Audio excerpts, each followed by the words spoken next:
Hai guys, selamat berjumpa kembali pada channel novel populer viral yang keren ini. Saat ini admin akan menghadirkan sebuah novel yang viral dengan alur cerita yang sangat menarik dan seru, yang berjudul Kaisar Agung Seni Bela Diri. Sebelum mengikuti keseruan ceritanya, mohon bantuan kalian untuk subscribe, like, dan share video yang ada di channel ini. Selamat menikmati.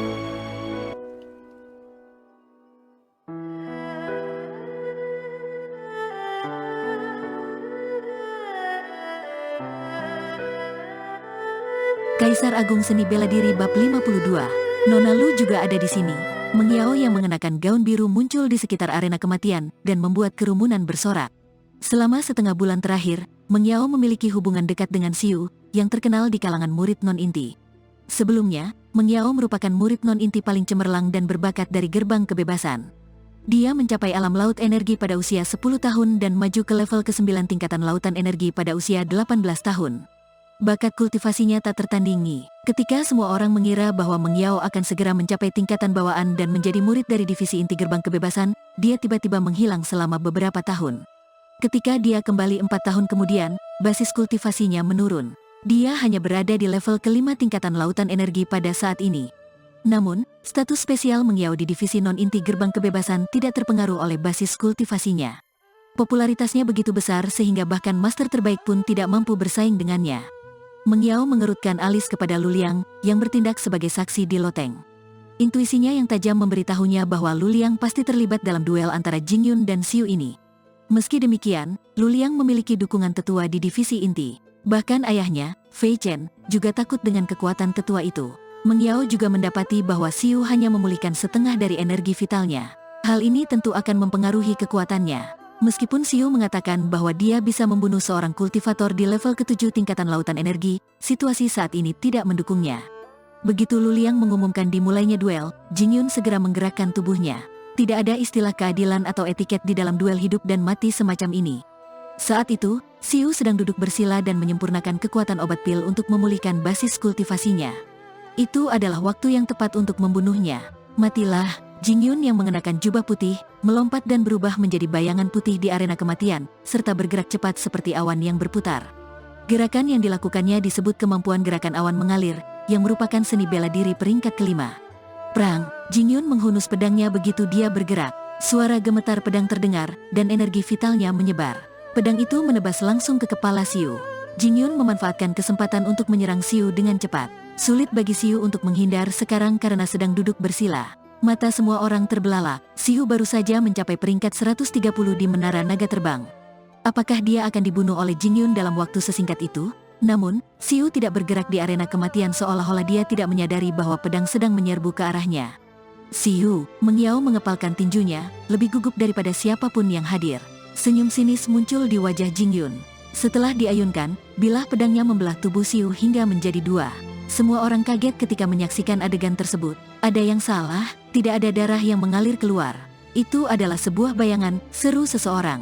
Senyum sinis di sudut mulut Jingyun membeku seketika. Hanya dirinya lah yang tahu bahwa pedangnya tidak mengenai Xiu sama sekali. Kemampuan gerakan apa itu? Xiu tidak bergerak sama sekali. Bagaimana dia bisa meninggalkan bayangan di sini? Di mana tubuh aslinya? Ekspresi Jingyun berubah drastis. Dia tiba-tiba merasakan hawa panas yang datang dari belakang kepalanya. Dia berbalik dan melihat Xiu melemparkan sebuah pukulan ke kepalanya. Pukulan Xiu membekukan cahaya hitam energi vitalnya, hingga menebarkan aura suram dan dingin.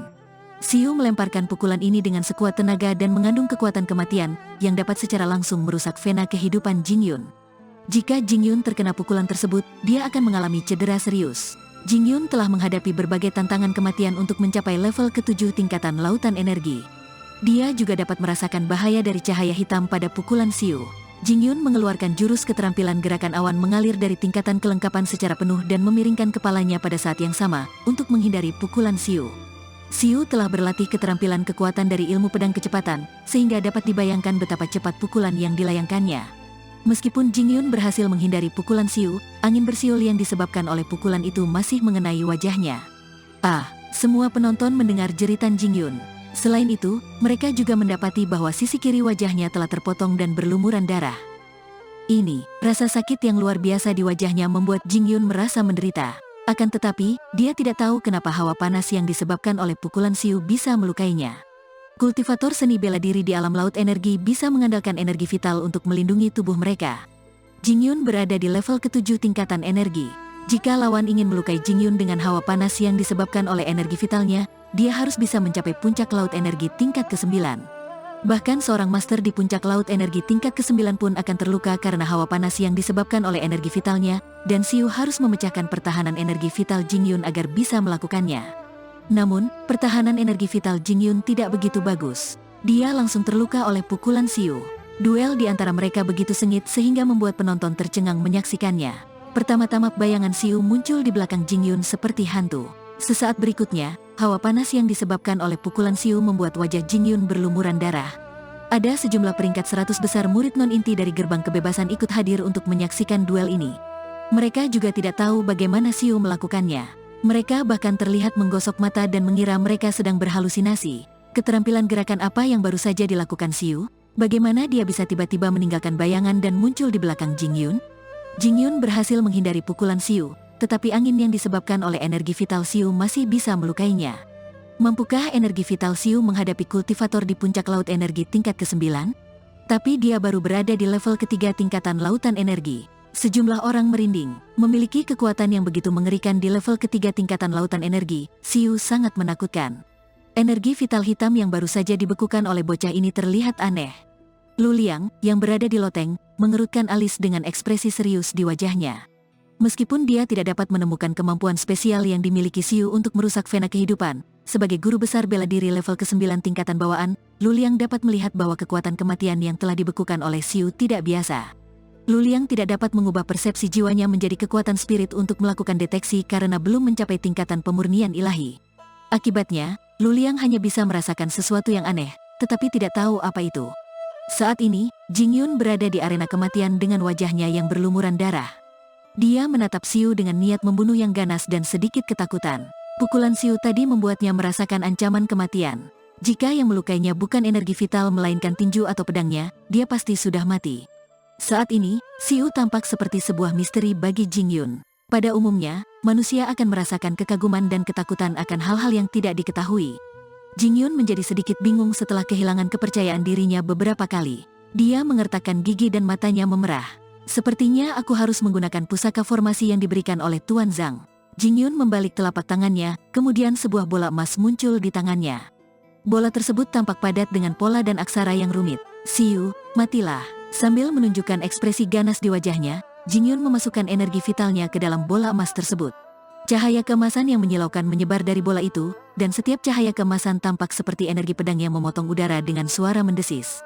Itu adalah pusaka formasi. Benda tersebut mengandung kekuatan atribut logam, dan merupakan pusaka formasi level ketiga. Mata penonton melebar karena hanya Grandmaster besar bela diri bawaan yang seharusnya memiliki kekuatan semacam ini. Itu berarti bahwa Jingyun dapat meluncurkan serangan yang setara dengan Grandmaster bela diri bawaan dengan bantuan pusaka formasi level ketiga. Meskipun Xiu sangat kuat, kesenjangan antara tingkatan bawaan dan alam laut energi tidak dapat dilampaui bagi semua orang. Wus, wus, wus, bunyi menembus udara bisa terdengar sepanjang waktu. 3 energi pedang emas yang masing-masing sepanjang 3 meter, menebas ke arah Xiu. Reaksi pertama Xiu adalah menghindar, tetapi ketiga energi pedang tersebut mengepungnya. Dia tidak akan pernah bisa menghindar kecuali melompat dari arena kematian. Menurut ketentuan duel, peserta akan dianggap kalah jika mendarat di luar arena, dan pemenangnya akan menentukan hidup dan mati pihak yang kalah. Kemampuan gerakan 10 bayangan. Xiu mengguncang tubuhnya dan 7 bayangan pun melintas, ada begitu banyak bayangan. Apa nama keterampilan gerakannya ini? Aku belum pernah mendengar tentang keterampilan gerakan seperti itu di lantai pertama Paviliun Kebebasan. Dia sangat beruntung karena bisa mempelajarinya dari tempat lain. Keterampilan gerakan Xiu dengan 7 bayangan sangat luar biasa, tetapi kekuatan 3 energi pedang emas setara dengan seorang Grandmaster bela diri bawaan. Mampukah Xiu menghadapinya? Kecepatan energi pedang emas sangat cepat. Ada 8 Xiu di arena kematian, termasuk 7 bayangan dan 1 tubuh aslinya. Boom! Ketika energi pedang emas pertama jatuh, sebuah lubang besar muncul di arena kematian, sehingga menyemburkan debu ke atas langit. Keenam bayangan Xiu di arena kematian terkena dampaknya dan menghilang. Tebas, saat Jingyun meraung, 2 gumpalan energi pedang lainnya menebas 2 bayangan Xiu yang tersisa. Dia menebak salah satunya pasti merupakan tubuh asli Xiu. Boom, bunyi ledakan keras lainnya terdengar, dan bayangan terakhir Xiu menghilang. Xiu melihat energi pedang emas ketiga yang menyerbu ke arahnya dengan kecepatan tinggi. Dia tidak memiliki kesempatan untuk menghindarinya dengan menggunakan keterampilan gerakannya. Seketika itu juga, semua orang tampak menahan napas. Kekuatan energi pedang emas setara dengan serangan Grandmaster bela diri bawaan. Mampukah Xiu bertahan? Pedang kilat, seru Xiu. Saat pedang bayangannya terhunus, cakram dunia hidup dan mati di bidang eliksirnya berputar dengan cepat, dan energi internal hidup dan mati menyembur ke pedangnya. Boom, pedang di tangan Xiu bertemu dengan energi pedang emas. Xiu melayang mundur sambil memegang pedangnya dalam sekejap, seperti disambar petir. Kekuatan mengerikan yang terkandung dalam energi pedang emas menyebabkan kulitnya retak dan mengelupas seolah-olah dia akan pecah berkeping-keping. Energi pedang emas meredup setelah melakukan serangan terhadap Xiu, tapi hal itu tidak memperlambat kecepatannya menuju ke arah Xiu. Energi pedang emas itu terus berusaha menyerangnya. Pedang fatal. Xiu mengangkat pedang bayangan di tangannya sekali lagi, dan kekuatan kematian mulai menyebar. Energi pedang emas yang tak terkalahkan dan tak tertandingi akhirnya hancur kali. Pakaian Xiu telah hancur berkeping-keping. Seluruh tubuhnya tampak berlumuran darah, dan kondisi kulitnya terlihat buruk. Bruk, Xiu setengah berlutut di tanah dan berusaha menopang tubuh dengan pedang bayangannya. Di belakangnya adalah tepi arena kematian, dan dia hampir terjatuh. Kekuatan energi yang dahsyat mengalir ke dalam tubuhnya, dan membuat Xiu memuntahkan seteguk darah. Kekuatan energi pedang emas setara dengan serangan Grandmaster bela diri bawaan, sehingga tidak bisa dianggap remeh. Kekuatan tersebut memiliki kekuatan yang jauh lebih besar daripada seorang kultivator alam laut energi. Segumpal energi menyusup ke dalam tubuh Xiu, serta mencederai meridian dan organ dalamnya. Arena kematian tampak rusak parah, dan memiliki 3 lubang besar yang terlihat jelas. Kekuatan ketiga gumpalan energi pedang emas itu dapat dilihat dengan sangat jelas. Wajah Jingyun juga terlihat pucat, tapi lukanya tidak separah Xiu. Pusaka formasi level ketiga umumnya hanya dapat diaktifkan setelah kultivator mencapai peringkat Grandmaster bela diri bawaan. Jingyun, yang berada di level ke-7 tingkatan lautan energi, telah menghabiskan sebagian besar energi vitalnya untuk mengaktifkan pusaka tersebut. Melihat ekspresi malu di wajah Xiu, Jingyun akhirnya menghela napas lega. Pada saat yang sama, dia juga merasakan sedikit ketakutan di dalam hatinya. 3 gumpalan energi pedang sebanding dengan serangan Grandmaster bela diri bawaan. Bagaimana Xiu masih bisa bertahan hidup? Lalu kenapa jika kamu berhasil selamat dari serangan ketiga energi pedang emas itu? Sekarang, kamu sedang berada di ambang kematian. Kamu ditakdirkan untuk mati di tanganku, ucap Jingyun. Jingyun sadar sepenuhnya bahwa dia tidak memiliki pilihan selain membunuh Xiu. Jika tidak, Xiu akan membunuhnya begitu dia menjadi semakin kuat. Jingyun mengangkat pedangnya, lalu berjalan menuju Xiu yang berlumuran darah.